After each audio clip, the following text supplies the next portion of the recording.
Welcome to the Interstate Mets Report with your hosts, Nelson and Chris.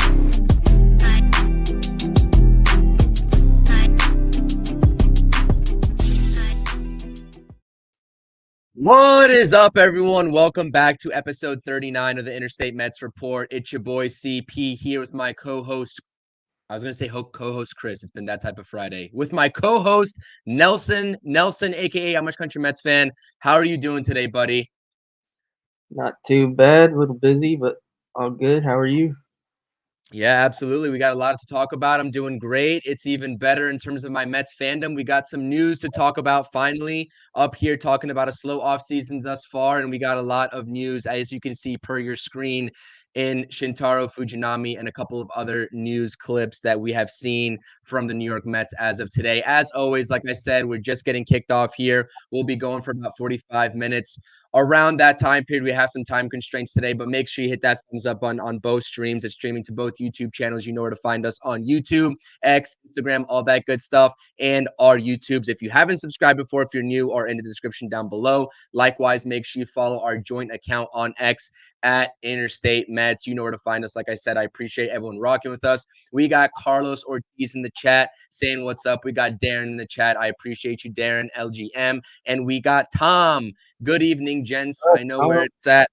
I know where you're at, Tom. It's evening, so I appreciate you taking a couple of minutes here to talk some Mets baseball with us. Thank you for the support as always. Now, Nelson, it's been quite the day in terms of the Mets news. We're going to get into that here in just a second, but like I said, I just wanted to shout out everybody before we got into it. But let's get into that news and the news that we've been seeing here. Here are your latest Mets updates, especially those updates that have happened since we went live as of last Friday. Obviously, a lot of bullpen additions over the course of the last week. Here are your updates. Mets signed Adam Ottavino to a one-year, $4.5 million deal. They also signed Shintaro Fujinami, the news that dropped today, to a one-year, $3.35 million deal, according to John Heyman.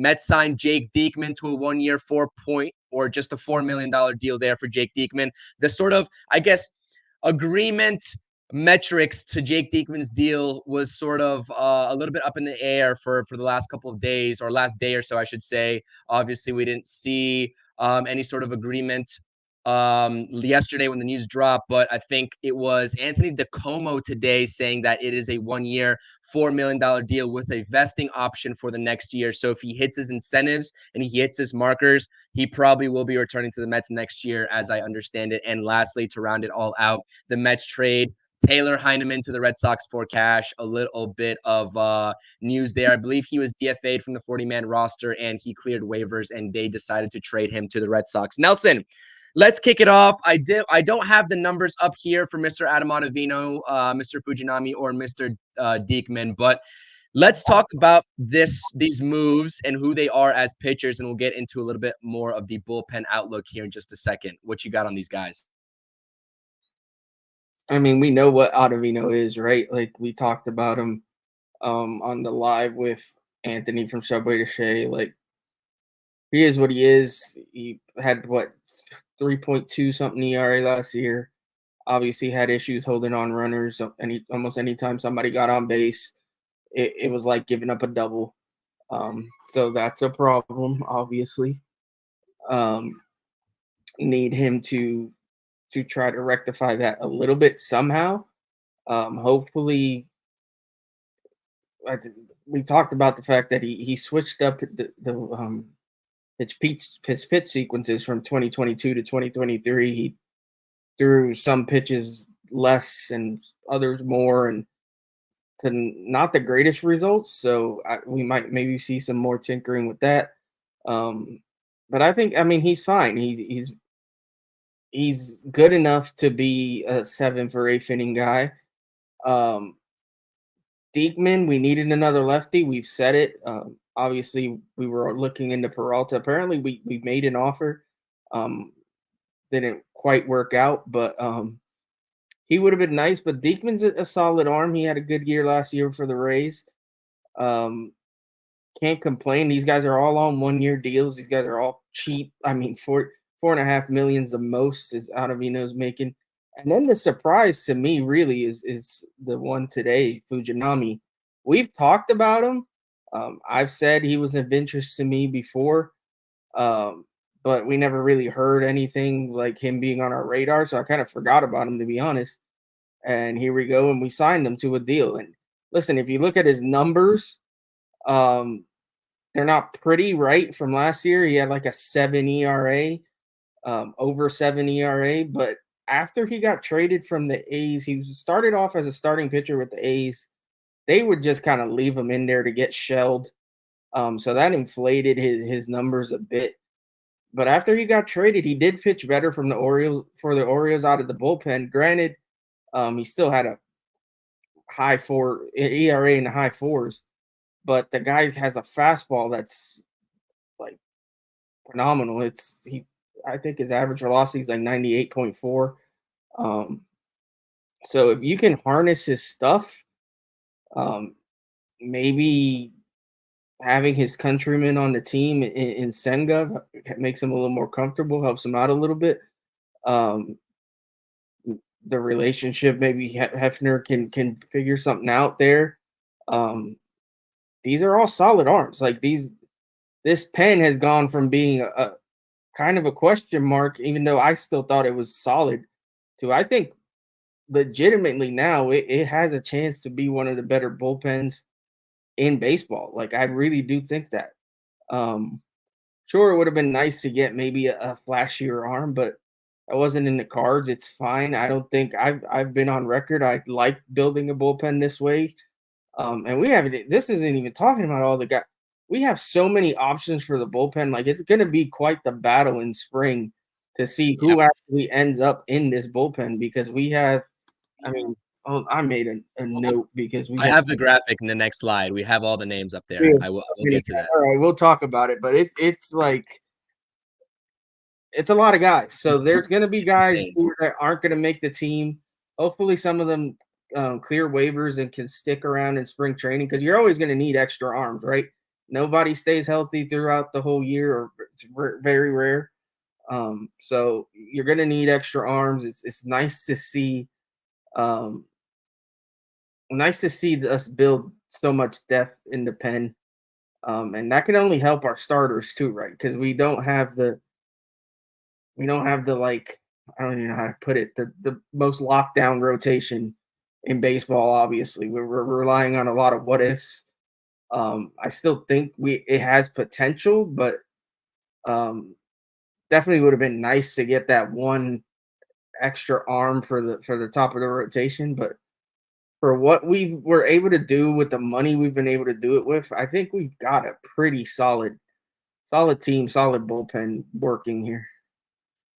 Yeah, absolutely. And before I give my take on this too, all solid points, like you said, and you like you said to a T, we know what we're getting with Adam Ottavino and more or less Jake Diekman and Fujinami is more of that project. We'll get into that here in just a second. But Stevie Max checking out with us here in the chat. Appreciate you, Stevie. Thank you for the support as always. Tom saying Bickford and the Mets couldn't agree on a deal and went to arbitration. I wonder if the Diekman and Fujinami deal means that Mets walk away and don't bother. I don't like Phil Bickford. I think that he was just a throw in last year to be traded and just eat up a lot of innings for the Mets. Obviously, in that deal with the Dodgers, I don't foresee him having any sort of impact on this team moving forward. I don't really care about Phil Bickford, if I'm not going to lie to you. I think both those guys that we just acquired are better than him regardless. So I agree with that notion. And Aaron's wondering if you're going to ever – I keep forgetting to remind you, so I apologize about that. But it is always Hawaiian Fridays. But thank you, Aaron, for tuning into the stream. We got Carlos Ortiz. This is the goal. We want David Stearns to listen to the podcast. We want David Stearns to listen in on what names we're telling him to get. And you know what, Carlos Ortiz? Maybe he has a burner account. Maybe one of you all are actually David Stearns on a burner account. Have you ever thought about that? You never know. Wouldn't that be funny? Not even Stearns so much because Stearns, he doesn't have the greatest social media presence, but I could imagine Steve Cohen has burner freaking YouTube accounts and even burner Twitter accounts. Like, yeah, he has his own, but I'm sure he has burner accounts that he's like logging on and looking at stuff. And he's lurking. Yeah, he's lurking. Steve is definitely a lurker. I could see that. Yeah. Yeah, absolutely. Darren saying the main thing is we have options and depth in the bullpen with plus stuff. Yes, we will get into that in the next graphic here, especially in the front end with all those excess guys that may not make the actual 26-man roster, but you hope they clear waivers and come back to the New York Mets. We'll talk about that here in just a second. I have that graphic up. And Aaron Cass is saying, Todd Frazier did say until Mets do his part podcast that they always check the socials. Yeah, man.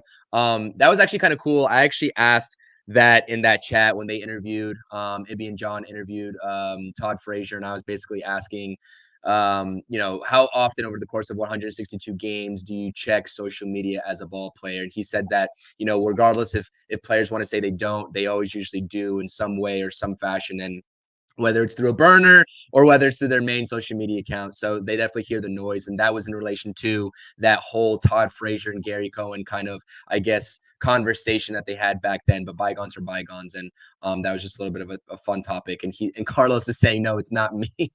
It's not me, the burner. I know, Carlos, but maybe it's somebody else in this chat. Maybe. But anyways, yeah, so I guess in terms of the relation to these updates, like I said, the Taylor Heineman for Cash is always good. We always like our old friend Cash considerations coming back to us in a deal. Obviously, Adam Ottavino, we know what we're going to get. We've talked about Adam Ottavino, especially on my channel and in the live streams that we've done, not only on here, but with the Subway to Shea podcast. If you haven't checked that out, make sure you go check that out. Available on YouTube and Spotify at Subway to Shea. We talked about Adam Ottavino and the splits between the different numbers. He's had a couple of different pitches that he's thrown for less usage rate. And then obviously that one pitch, I believe it was his cutter that he threw more in 2023 that absolutely got shelled. He threw his four-seam fastball a lot less in 2023. He threw that slider, if you can believe it or not, at a lesser rate, a lower usage rate in 2023. And the numbers did inflate, and he did still walk a lot of batters, and he's not going to ever change the sort of fact that he can't ever hold runners on. But nonetheless, when he pitches out of the stretch and he pitches with runners on base, especially in scoring position, he somehow, some way finds ways to get out of jams and get out of innings. And we saw that reflected not only in the 2022 ERA, but the 2023 ERA, which was at 3.21, which honestly isn't that bad. I feel like Adam Ottavino failed the eye test in terms of a lot of Mets fans' trust in 2023. But when you look at the actual numbers of it, he actually wasn't that bad. 3.21 ERA is not the end all be all statistics wise, but it is a good marker for success rate. I still believe in the classic measurement, and it's not that bad. Shintaro Fujinami, obviously, if you go back and look at his rookie season last season, obviously appearing with the A's. This is his rookie season. I'm not even sure how old he is, but he came over from the Japanese league, if I'm not mistaken. And then he split time with the A's and Baltimore. Looked a lot better in Baltimore, posting a 4.18 ERA over there with them. And he posted a 7.18 ERA, which is horrible, right, at face value. But his stuff, this is a project as opposed to Adam Ottavino, which we know what we're going to be getting with them. We don't know what we're going to get with Shintaro Fujinami. We're just basically going off of what he has as potential and his stuff, right? An electric fastball, can touch 101, 102. He averages, like you said, 98.5 to 99 miles per hour per the Savant page, but he has the capability of getting up there in triple digits. He has a split finger and a cutter to go along that as well. That I believe his cutter was his best pitch, if I'm not mistaken, in terms of the batting average from opposing batters. So he has all these pitches. He used the slider at a 6% usage rate in 2023 as well. Excuse me, down the wrong windpipe. Anyways, yeah, so we know what we're going to be getting out of Adam Ottavino, not so much Shintaro Fujinami. That's why I understand people are like, oh, 7.18 ERA, this, that. But like I said, when you have Drew Smith in the bullpen, do you really want to rely on him, or do you want to get a project for Jeremy Hefner that has plus stuff to sort of go ahead and mitigate some of those Drew Smith innings? And that's what I think we're getting in Shintaro Fujinami. He's not going to be a setup man. He's not going to be appearing in high leverage situations. He still is only going into his second year. Let's not forget that. So he went to a better situation in Baltimore, and he did better. And I think that trend can definitely continue. That's what the Mets are banking on here. And it's only a 1-year deal at the end of the day. 1 year, $3.35 million. Jake, let's remember he was a starter too, so he has that potential to pitch in that kind of swingman role too, if you need him. So it's there's nothing wrong with this deal. Like I if you complaining about this one, I don't really get it. But 1-year deals, I'm fine with these 1-year deals. Yep. Yeah, I'm fine with the 1-year deals too. And then Diekman, like I said, it's a 1-year deal at face value, but there's a vesting option because you have Brooks Raley, who I believe, fact check me, is a free agent next season. Obviously, I believe the Mets picked up the club option. If Brooks Raley walks, then you have that lefty reliever if he does well in 2024 and hits its metrics going into 2025. Now, like I said, Jake Diekman is in the same category as Adam Ottavino. He's a 12-year MLB veteran. We know what we're going to get out of Jake Diekman. He has 95, 96, maybe even 97 from the left-handed side of the mound. Electric fastball, nice little slider, but he's going to walk guys too.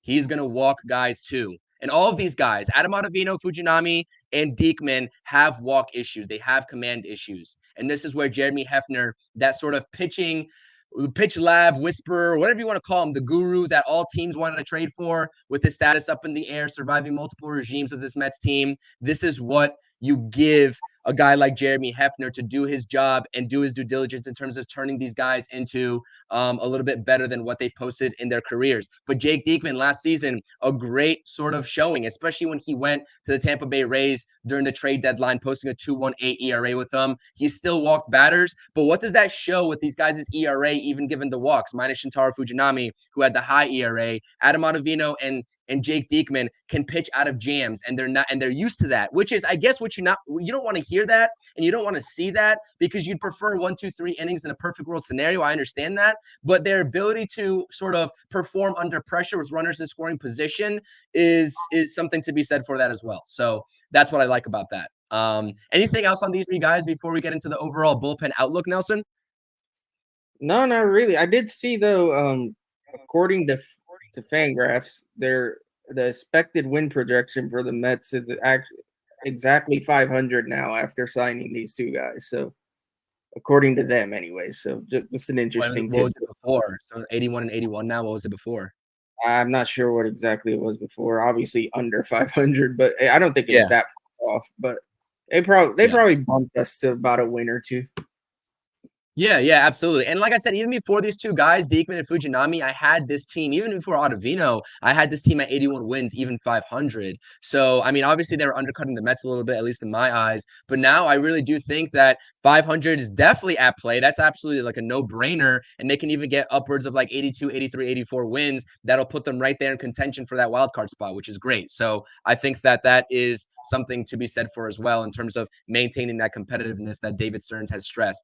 Could you imagine if they jumped in out of nowhere and signed like freaking Jordan Montgomery or JD, but the more of it, like I feel like that top of the rotation ish arm. I'm not saying Montgomery's an ace, but if you added that one more arm, like this team then really looks like a serious contender compared to where we are now. I mean, I think we'll be in contention and, like you said, around 500. But man, if you could add that one arm to that starting rotation, that could be something. Obviously, I don't think it's going to happen. He's still going to probably make way more and last for too many years. But man, that would be something if we can add that one more arm. Yeah. And it's definitely not going to happen, like you said, in terms of the starting rotation. But I think that's why a lot of Met fans took to Twitter yesterday when they saw the Corbin Burnes news and the package that the Orioles gave up to the Brewers for Corbin Burnes. And I was like, damn, like, is their number 6 overall prospect, the shortstop, I believe, I forgot his name, but he went over to the Brewers. And then DL Hall, who I've never even heard of in my life before. No disrespect to him, but it's like, I understand that he's on the 1-year deal. And I believe Corbin Burnes is a Boras client. That is new ownership now in Baltimore. I believe Corbin Burnes is a Boras client. So we'll see how that sort of extension talk works with that new ownership group in Baltimore. Because if you get a guy of that caliber in your rotation, you don't want to let him walk. Because this is a guy that I wanted the Mets to trade for. Even if on that expiring contract, the Mets were showing no willingness to do that and holding true to their strategy.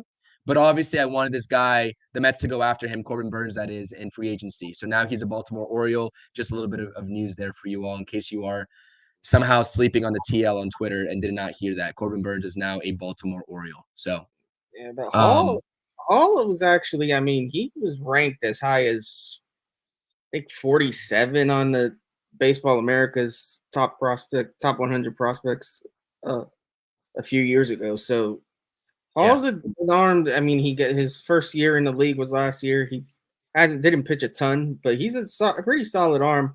And for the Mets to match that, like I think I've told you, like they would have had to trade Acuna because that was basically the equivalent of Ortiz. And then I don't know that the Mets had an arm to match Hall, like unless they were willing to take lesser prospects that weren't called up yet, because Hall has major league experience, which is Sure. something the Mets don't have really major league ready young arms that.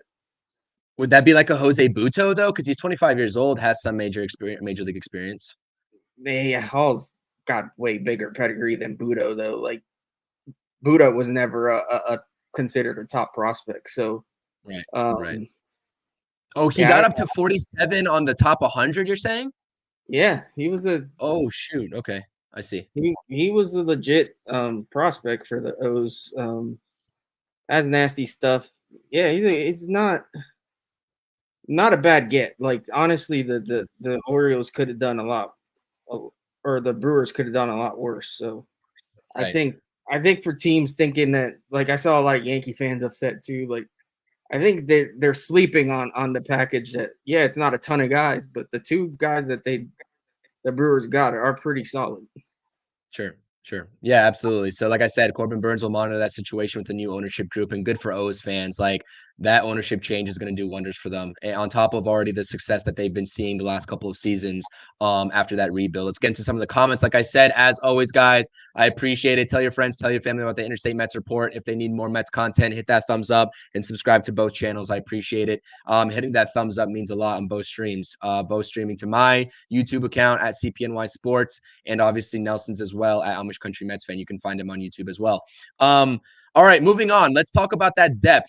Actually, I'm going to prop up a couple more comments here before we get into it. Carlos is predicting 84 wins. That's not a bad estimate at this point. I think the Fangraphs is underselling in terms of the projections. It's not a bad estimate, Carlos. M-Easy. This is something that I've been talking about. I dropped the impromptu video about Eddie Rosario potentially being that platoon bat if they really desperately want some sort of lefty DH to walk into the doors. Brandon Belt had Eddie Rosario type numbers last season, but his OPS was like 100 points higher than Eddie Rosario. So I like the name Brandon Belt if that's on the Mets' radars. Nelson, do you have any sort of interjections or thoughts on that? Not your name brands, Jorge Soler's or JD Martinez's? No, I mean, I've wanted some sort of bat this whole offseason. I've just resigned myself to the fact that we're not getting it. But yeah, I think the two things that could help put this team over the top, I've said it time and time again, I don't think it's a bad team, but the two things that could really make me say, yeah, we're going to probably make the playoffs is if we added a legitimate DH and if we had another top of the rotation arm. I definitely don't think we're getting both. Maybe we'll get that DH. Who knows? Maybe. Obviously, maybe guys are scrambling. You see prices are coming down a bit. So who knows? Maybe it's in the cards. Maybe we do see a JD Martinez or a Brandon Belt. I wouldn't complain at any, even Eddie Rosario. I wouldn't complain. To me, having more options and guys that can make the lineup longer and give us more opportunities to score runs, I don't think any of that's a bad thing. So I'm all in for it if we can make it happen. Yeah, absolutely. Steven is saying we need a bat behind Pete. Absolutely. Steven also on my live stream yesterday on the True Mets Talk podcast asked if we're going to be live streaming games this upcoming season, Nelson. Are we going to be doing that? Because we did it last season a couple times. That's something that I'd be interested in doing. What about you? Yeah, no, I'd definitely be interested in doing some of that. It was fun doing it last year. It'd be fun to do it again this year. Yeah, that one game, the Pete Alonso walk-off against Tampa, that was probably like one of our early YouTube like highlights, at least mine when I first started my channel in terms of calling that live. So yeah, man, that was a blast. It wasn't even a planned live. That was just supposed to be a post game, but because it went to extra innings, we went early. Yeah. The Alvarez bomb, the Alvarez home run is what sparked that. So yeah, absolutely. Yeah, Aaron, Christian Yelich, man, I put that video up on my channel for next offseason. Freddie Peralta and Christian Yelich package coming to New York. If the Mets need to kill two birds with one stone, especially getting that pitcher that we've been talking about, maybe not this offseason, but maybe next offseason, I wouldn't discount it. I know Christian Yelich is not the same guy who he was, but still capable of 20-plus home runs. And not a terrible hitter is what I'll say. So we'll see. And Patrick's checking into the stream. What's up, chat? Stern's having a low-key excellent week. I like it, Patrick. Thank you so much for tuning in. I appreciate the support. All right, let's get back into it. I know we're running short on time here, 20 minutes, maybe 25 minutes here or so. Let's get into the bullpen outlook. On the top of your screen, we have what I think the bullpen's going to be shaking out like. I think the only sort of thing that you can say here is that Michael Tonkin can switch places with a guy like Jose Butto, who's not on the graphic, and I completely forgot about him. But Jose Butto could definitely be that like long man type reliever. I know someone in the chat here is saying Shintaro Fujinami, potentially with him being a starter and having starter experience, could be that as well if he holds true to being sort of a little bit better than what he's been. But I think Jose Butto is the best suited, at least to start off 2024, to be that long man reliever. And obviously the depth pieces that Stearns was accumulating all throughout the early offseason that you were alluding to before a couple minutes ago, and Kyle Crick, Austin Adams, and all the way down, even Bryce Montes Diaco, who are getting back from injury, flamethrower himself, able to get up to 100 miles per hour. This bullpen is set up for longevity, and they're set up for success, and they're also set up for success given any sort of hiccups that the starting rotation may have. We know we have question marks in the starting rotation with Quintana, right? I'm going to call him a question mark, even though he looked pretty decent coming back from injury last season. Luis Severino, what version are we going to get from him? Sean Manaea, same thing. If these guys only go 4 to 5 innings, this bullpen is set up for success. And not only that, I hopped in on Talking Mets with Rob's live stream today when he broke the Shintaro Fujinami news on his live stream. And I said that the most important thing of this list that you see here is that it gives first-year manager Carlos Mendoza options, and that is important. That is important. So what do you think about this list, Nelson? Yeah, I mean, it's a solid list, and there's names even missing off of this list. I mean, I know you said you don't like him, but Phil Bickford will be part of this fold. Yaxel Rios, who we signed, also could be in the mix. Andre Scrub, another guy, could be in the mix. So it's a lot of options. What's interesting is that really like the top list is pretty like you're looking at 7 guys out of that 8 that are almost, I wouldn't call them all locks, but they're pretty close, right? More than likely those guys are going to be in. So you got a slew of guys battling out for that with Michael Tonkin for that last spot. Kranick's an interesting name because he's another guy that he's been a starter, so he could battle it out for a 6 starter role or what have you, maybe. Hartwig, who knows? He wasn't very good last year. Diaco obviously has nasty stuff. He's coming off injury. It'll be interesting to see how he bounces back. It's a lot of guys that have stuff, all similar stuff. A lot of guys with high velocity fastballs, sweeper slider types. It's what Stearns has been targeting. It's what he obviously sees that as a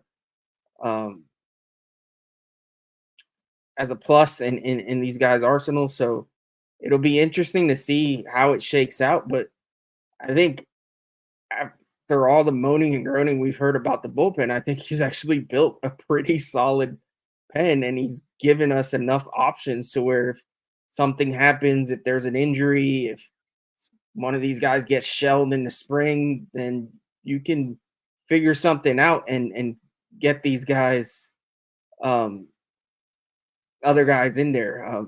I see M-Easy. I don't think Drew Smith is a lot. How could he not be, though? Like, he's been in the pen, like, pretty much every year. Like, it's obvious they keep giving him a shot. I'm not saying I like it, but unless he goes out in spring and just absolutely stinks, I think he's gonna be in the pen. Like, I don't think people want to hear that. Listen, I'm not a fan either, but I don't have reason to believe that he won't be, right? Like, I don't know, unless there's like a trade or something, somebody wants to trade for Drew Smith, but I just don't see him getting bounced. Like, he's been a mainstay in this pen, so it would shock me if he's not in the pen. It really would. This is last year. This is his last chance, Drew Smith, in my eyes. This is his last chance. Looks like Grant says he thinks Kranick will beat out Tonkin. Yeah, it's interesting, and the point about options is an interesting one. Like a lot will depend on these guys having options. Fujinami does have options, so if for whatever reason they don't feel like he's ready at the beginning of the year, they could send him to AAA and he could get replaced by one of these other guys. So there is some room for maneuvering, but to me, a lot of those names on the top of this list are pretty set. Jorge Lopez to me is the one that I want to see what he's got, because I know he has a live arm. He has potential to really be good. It's just whether or not he can put it all together. I like what we have here, man. There's no sexy names, but minus Edwin Diaz, I guess. Yeah, minus Edwin Diaz, really. But you don't need a bullpen to have those like flashy names to be good, right? So no, not at all. Not at all. And Tom makes a good point. It is pretty deep. Like I like it. I have no complaints with how Stearns has chosen to build this bullpen. And the fact is, he's known for building good bullpens with the Brewers. So that's why it makes me even have more faith in what he's doing here.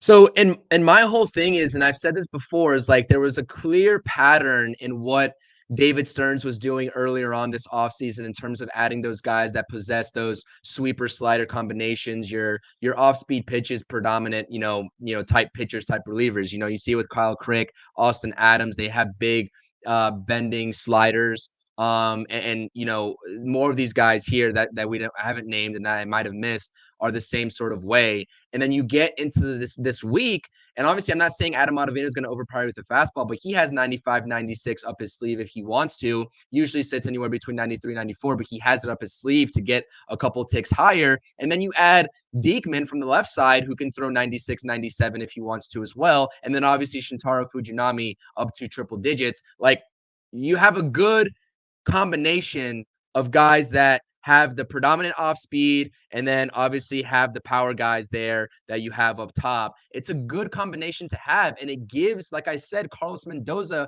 that much more flexibility. And I sort of like, I'm not gonna lie to you, I threw this graphic up like 15 minutes before we started because I was just in a rush today, but that's why I'm missing some names. But you have like righty lefty combination options, right? Because if you want to use Brooks Raley in the latter half in higher leverage situations, okay, well, Jake Diekman can be that sixth inning guy from the left side. Same thing with Adam Ottavino from the right side. You can throw him in higher leverage situations, whether it's him or Jorge Lopez. And I think Grant is saying in the chat, Lopez is going to have a tremendous impact right here. He's going to either be great or really bad, to be honest. I think he's going to be great. I think he's going to show flashes of brilliance. I think, like I said, all these guys have the potential. That's why the Mets sort of brought him in, even though their stats are kind of what they have been. Jorge Lopez obviously having a little bit of a down 2023, but nonetheless, you have options in terms of using these guys. You have guys that can be used in higher leverage situations, right? In the back end, you see the top 3 names, top 4 names, versus the guys at the bottom, starting with Diekman, Fujinami, Drew Smith, that can be used in lower leverage situations. Maybe your 5th inning if your starter can't go that far, or maybe your 6th inning. That's what's up. Like, that's what I need to see. And that's what David Stearns has done as a president of baseball operations that's inherited an organization that was quite literally in flux in terms of the payroll. And he had a lot of restrictions in terms of what he could do this offseason. And he knew that coming in and taking the job. He has excelled in terms of putting together a complete bullpen on paper. And I say on paper with emphasis because it really is only on paper right now that we're talking about. All of these guys, like Grant is saying in this comment right here, they can be great and they can live up to their potential, or they can be what they have been in terms of your Fujinamis and being bad. Drew Smith cannot turn the corner and be bad like we've seen. Jake Diekman can go back to previous years and not show that 2023 success and be bad. Like, it's a toss-up with these guys, but you're hoping that Jeremy Hefner can get the most out of them. And that's why I'm excited right now as of February 2nd when looking at this bullpen and how deep it really is. So, yeah. We got Talking Mets with Rob. Check out his channel. If you don't already, most of you probably already do, because we do live streams all the time together, us three. What up, boys? Interstate Legends. I appreciate that. That's high praise. Bullpen depth is the smart play. Absolutely, Rob. Absolutely. That's exactly what we're talking about on your live stream earlier this morning as well. And that's exactly what is going to set up Carlos Mendoza and this team for success moving forward in 2024. David Stearns hit the nail on the head in that aspect. Now it's up to these players to just do the job, right? That's kind of what we're alluding to here. All right, we're about 35 minutes into the stream. We have a great bullpen. We've been talking about the updates that we saw today, even going back into the Ottavino signing. We're talking about the depth in this bullpen. Let's take a look at this sort of quote that we've been seeing floating around, especially when Andy Martino, I believe it was the one who said it. The Mets are holding $10 to $15 million in reserve in case they are in the playoff race at the trade deadline. That is per Andy Martino. What do you make of this, Nelson? Because I'm sort of like, it's not a head scratcher because all offseason long we've been saying let's wait and see in the first half of the season. And talking Mets with Rob, we've been saying that all the time. Like, this roster really can go and break in two different directions, right? There could be a fork in the road where they're contenders in terms of that playoff spot at the deadline, or they're not, and they can sell off pieces. So what do you make of this sort of $10 to $15 million in reserve? Is it a good play, or would you have rather just saw this money up front in this offseason?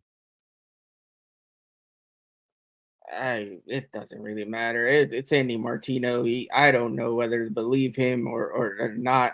I don't know where he's getting this from. He initially said we only had $10 million to spend for the whole rest of the offseason period. And I think we've already gone past that number. So who knows? 10 to 15 mil. Does Steve Cohen really need to save 10 to 15 million in reserve? Like, I don't know. That's an odd quote, I guess, but I guess the Mets seem to have a number they don't want to go over. If I had to guess, I don't know what exactly the number is. So, and that's fine because we all said it. The Mets need to find a way to reset their luxury tax. It's out of control. Steve Cohen's paying millions of dollars for guys that are not even on this team. He's got to figure out a way to reset that. So if he does have a number, a limit to what he wants to spend, and 10 to 15 million is gonna, more than 10 to 15 million is gonna put us over that, then fine, whatever. I don't care. I don't know. It's weird. It's just Martino just talks so much crap. It's hard to know what he's talking about. But yeah, the Mets obviously did not want to spend money on players that they didn't think were worth the money, right? They had one guy in their sights that they thought was worth just opening the vault, and that was Yamamoto. And he signed elsewhere. And after that, they were like, you know what? We don't see any of these guys as being worth it. And I don't blame them. Like, there really wasn't superstars out there to really go after, in my opinion. Like, obviously Ohtani wasn't in the cards either. So once Yamamoto went elsewhere, the plan changed.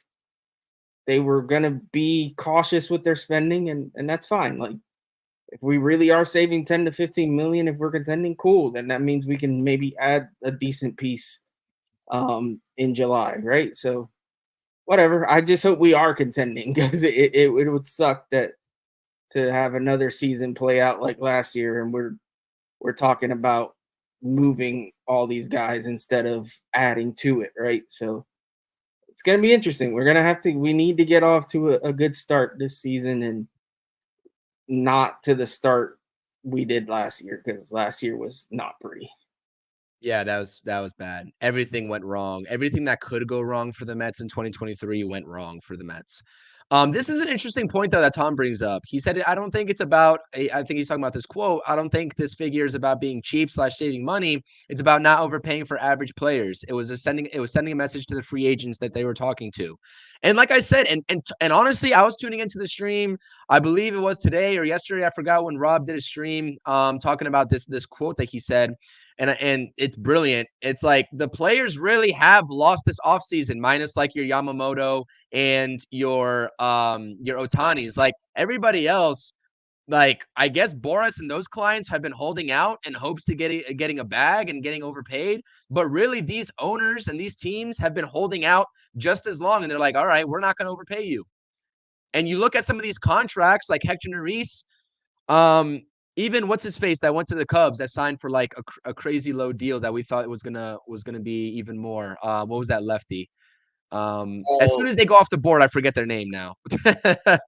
You know what I'm talking about, though. You know I who know I'm who talking you're about. talking about. Anyways, it's like as soon as they get off the board and the Mets are out on them, it's like I forget their name. But anyways, yeah, the players have really lost. Yeah, Imanaga. Thank you, Tom. Thank you so much. Shota Imanaga. I've been talking about him all off season long. That it's just like his name is just lost upon me now.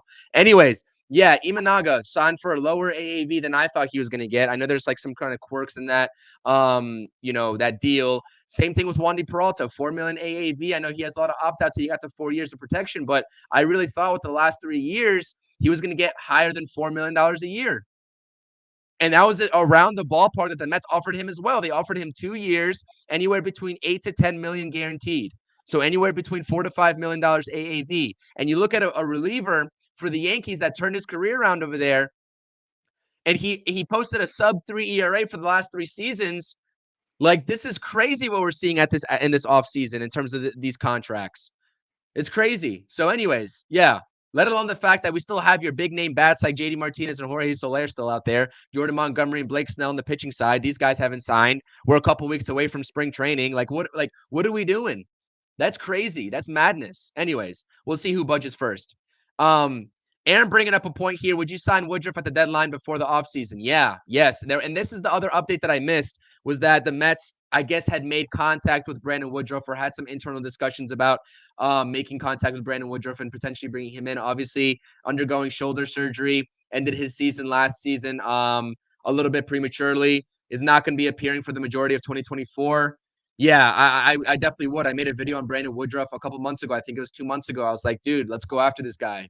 Let's go after this guy. Let's get him under contract for a 2-year deal if that's what it takes, because he is a top 10 pitcher, maybe even borderline like top 6 in the league when healthy. He has great stuff, nasty stuff. It's unfortunate. I know those shoulder injuries are scary, and we'll see what kind of AAV he gets with it. But if you can get him on a cheap AAV deal and he gets medically cleared and it looks okay, I see no reason why not. I see no reason why not to get ahead of the curve in that 2025 offseason and sign a guy like that. Yeah, I understand that. Shoulder capsule is a problem for me. It's a problem for everybody. It's a problem for Brandon Woodruff.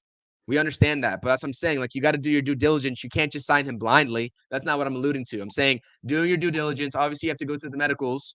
They didn't sign for Correa for a reason. They saw something with his medicals, and they're going to do the same thing with what's it called? With the Woodruff sort of situation. What do you think, Nelson?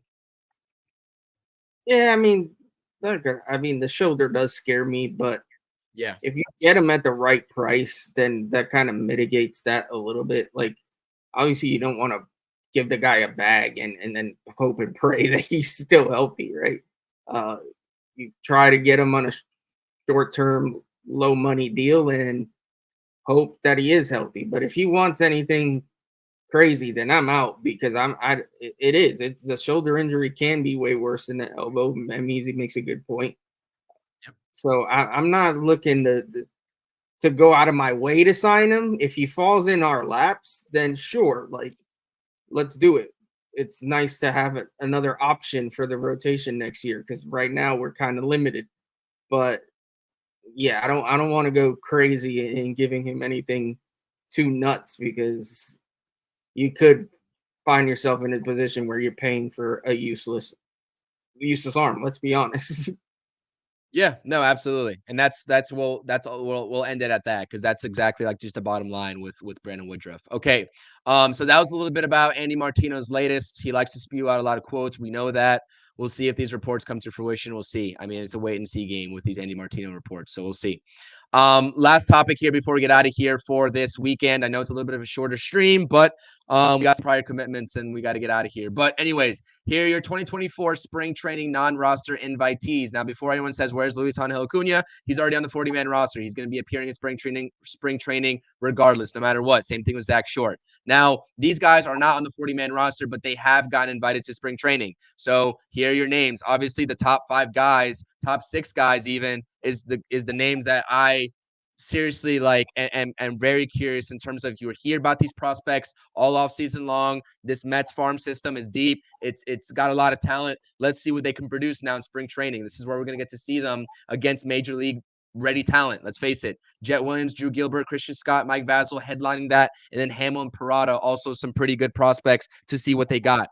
I had to put LOL next to Tomas Nito's name, man. I'm sorry to do him dirty, but I had to do it. Anyways, there is a world in the spring where there were talks that the Mets were trying to get rid of Omar Narvaez.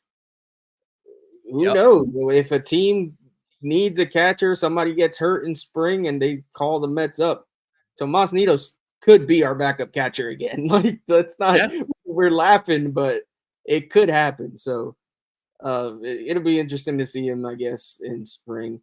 Obviously, the big names are, like you said, everybody wants to see what Jet Williams, Drew Gilbert, Christian Scott, Vasil, even Hamill to a lesser extent can do.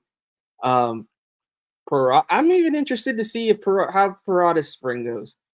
He obviously didn't have the greatest end to the last season. People are kind of souring on him quite a bit. Be interesting to see how he does. Nate Lavender is a name. We're going to hear that guy's name before the season's up. At some point, somebody's going to get hurt. He's an interesting lefty out of the bullpen. I like him. I think we'll see him pitching out of the bullpen at some point this year. Senger is whatever. I don't.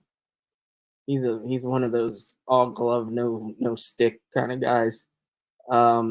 Orze's another guy. Could make some noise out of the pen. Not as likely, but I wouldn't. I wouldn't forget his name either.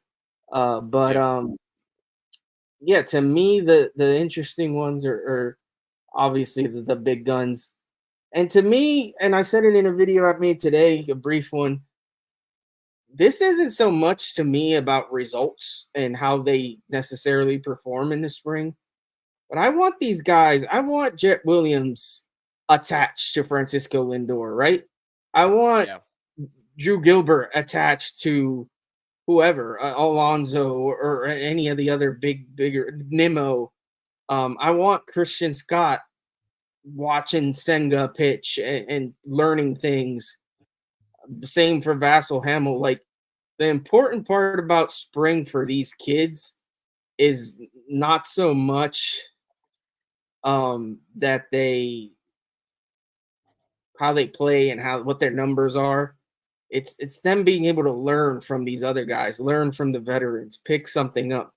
Like, how many times did we hear from players about back when David Wright was around about how much they kind of like soaked in what he had to say? And same with Jacob deGrom, and some pitchers would learn from him in spring. So, like, to me, that's important to get these guys some valuable time with some of our veterans, so where they can maybe pick up some things. You never know. Maybe they start trying new pitch or switch up their stance a little bit. They see somebody sees something that helps them out. So I like the fact that these guys will be there, that they'll have a chance to learn. And hopefully, man, we'll see a few of these guys actually on the roster at some point this season. Yeah, no, absolutely. That is something that I'm excited for. And like I said, the title of this is Spring is Near for a reason. You know what I mean? Like, we have been waiting all off season to just stop talking about free agency and this DH situation and the pitching situation, etc. Now, the one thing before we get out of here is, I guess is like, wait, hold on. I had it here before. I actually favorited it, but then he said he was unsubscribing to us, so maybe I won't show it. I'm just kidding. Anyways, where was it? He said something earlier on about the DH, and I can't find it now. Anyways, yes, Yuki has a feel good here. Here you go. There's your chat. But no, he said something about the DH, and I should have favorited it, but I didn't have the. Where is Yuki it? needs to go back. He's not switching names enough for me. What happened? Yeah. I had it too, because he was talking about the DH. Anyways, yeah, Yuki was talking about the DH. I don't know where it is, but anyways, yeah, he also said Travis d'Arnaud hates the Mets the most. Anyways, that's beside us. But yeah, as in terms of us getting out of here, Mark Vientos, like I said, we could talk about Jorge Soler, JD Martinez. I have purposely not talked about those guys because I just don't see it happening. I know some people disagree. I know the prices are coming down, and I'll definitely eat my words in the tail end of this offseason if something does come to fruition in terms of those bigger names. But I'm sort of pivoting in terms of my DH talk.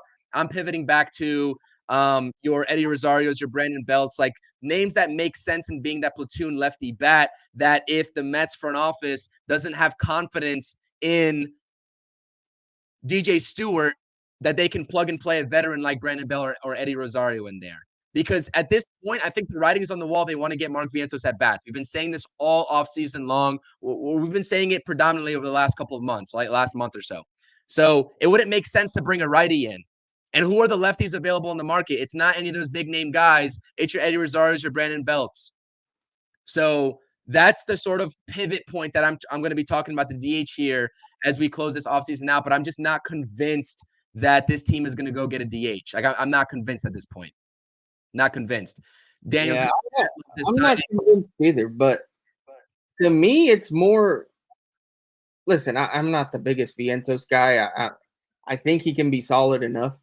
But to me, it's the point you made there is DJ Stewart. Like I know people fell in love with DJ Stewart because he had that little month run where he was hitting homers almost every game. It felt like, but this guy's track record isn't special. Like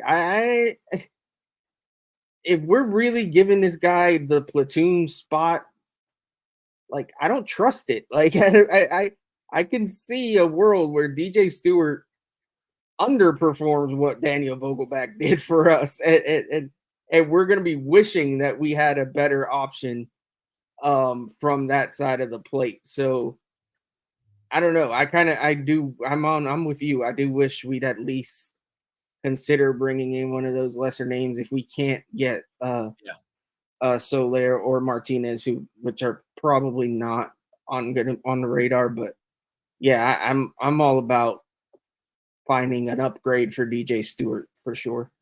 Yeah, and Brandon Belt hit what 255.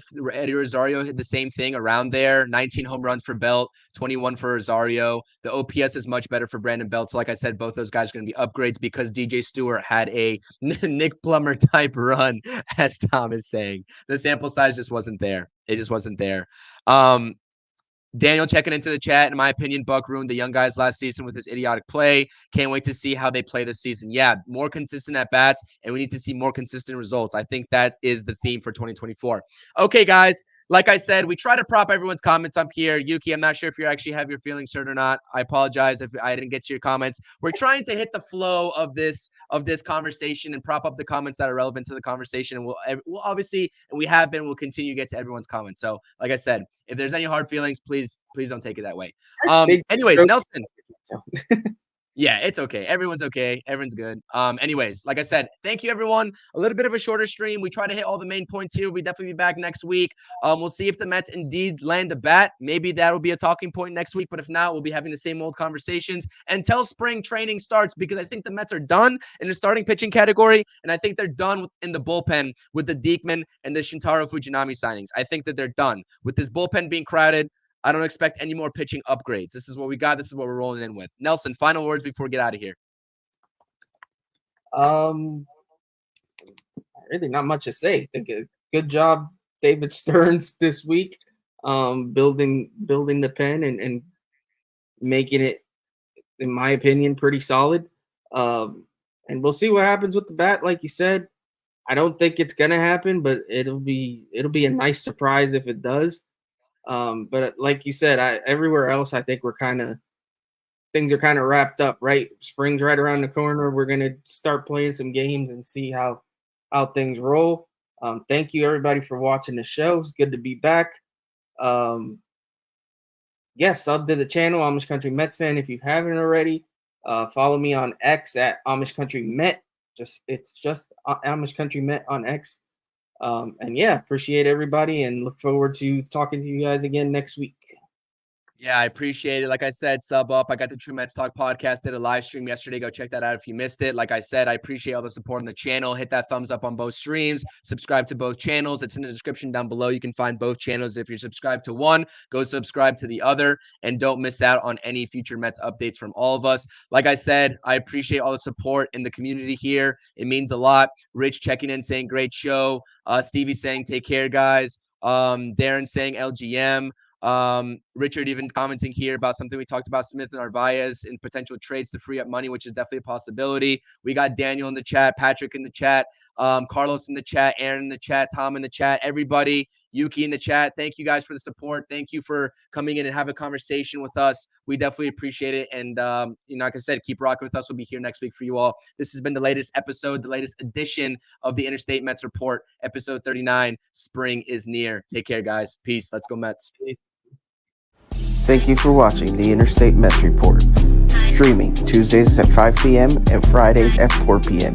Eastern Standard Time. Make sure to like, comment, and subscribe to @Amish